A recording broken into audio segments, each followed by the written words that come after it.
Bonjour à tous, donc une petite vidéo pour les membres spéciaux privés de PJM. Donc on m'a posé une question sur le sport.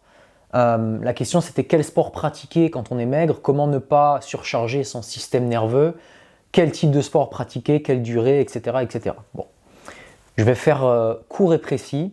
La première chose qu'il faut avoir à l'esprit, c'est que pour respecter son système nerveux, il ne faut pas lui demander une charge de stress, une charge de travail qui est trop élevée par rapport à ce qu'il est capable d'encaisser. Et ça va essentiellement se traduire sur le temps, donc la durée de la séance, et sur son intensité. Donc il faut que ni la durée, ni l'intensité soient trop élevées. Comment on remarque qu'on est submergé? On commence à être très fatigué, on va à l'échec.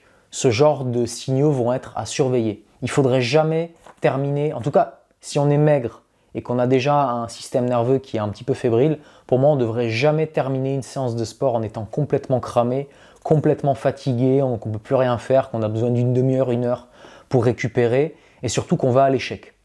Ça ne devrait pas arriver. Okay. Ensuite, sur le type de sport à pratiquer, il faut que ce soit des charges modérées.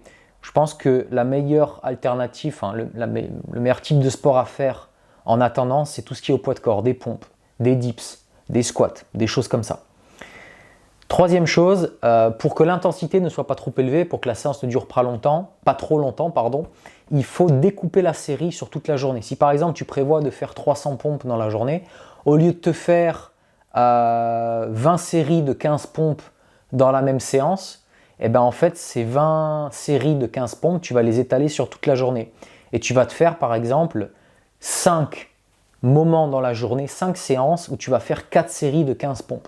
Donc par exemple le matin en te réveillant ou après le petit-déj, ensuite avant de manger, l'après-midi, avant le repas du soir, après le repas. Enfin, tu essayes de les caler dans la journée, comme ça ton corps il aura plus de temps pour récupérer entre les séries. Parce que n'oublie pas qu'au cours d'une séance de sport, plus la séance elle dure, plus tu accumules des déchets, des métabolites, plus tu accumules de la fatigue et plus ton système nerveux a une charge de stress intense à encaisser. Mais en découpant ça sur toute la journée, tu vas pouvoir arriver à des 300 pompes, sans squat, sans problème, sans trop te fatiguer, parce que tu vas avoir le temps de récupérer.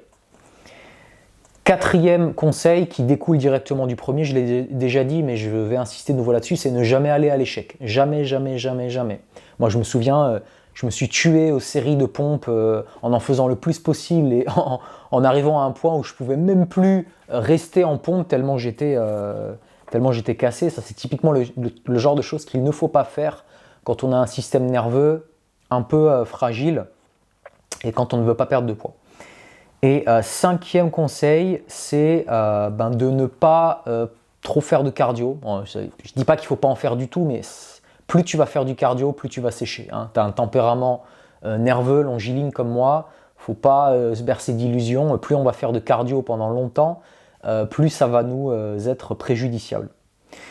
Donc, pas de cardio, ou du moins très peu, plutôt de la musculation au poids de corps. Et dernière chose aussi, après la séance, si ce n'est pas une séance qui est en très fin de journée, si c'est une séance qui est l'après-midi, etc., se garder une petite collation glucidique et salée juste après le sport.